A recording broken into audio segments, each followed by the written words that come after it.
வணக்கம் பானு.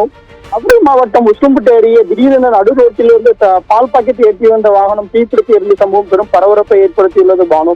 மதுரை மாவட்டம் உசிலம்பட்டி அருகே, அதாவது மதுரை தேனிக்கு இலையான பகுதி ஆண்டிப்பட்டி கணவாய் பகுதியில், அதாவது கம்பத்தில் இருந்து பால் பாக்கெட்டுகளை இறக்கிவிட்டு மீண்டும் மதுரை நோக்கி வந்து கொண்டிருந்த சரக்கு வாகனம் நடுரோட்டில் திடீரென தீப்பிடித்து எரிந்தது பானு. இது மலமளவான வாகனத்தின் முன்பகுதியாக ஏற்கனவே முன்பகுதியில் சிறிய புகை மற்றும் சிறிய தீ வந்த போதே அதன் ஓட்டுநர் சாதரியமாக அங்கிருந்து இறங்கி சென்று விட்டார் பானு. இந்த போதிலும் மலமளவான வாகனத்தின் முன்பு தீப்பிடித்து இருந்ததால் அப்பகுதி முழுவதும் புகை மண்டலமாக மாறியது. அவ்வழியாக சென்ற வாகனங்களும் அதை கடந்து செல்வதற்கு அச்சப்பட்டு விட்டு தாங்கள் சென்ற இடத்திலேயே வாகனத்தை நிறுத்தி விட்டதால் போக்குவரத்து பாதிப்பு ஏற்பட்டது பானு. இதற்கு உசிலம்பட்டி தீயணைப்பு துறையிற்கு தகவல் தெரிவிக்கப்பட்டது.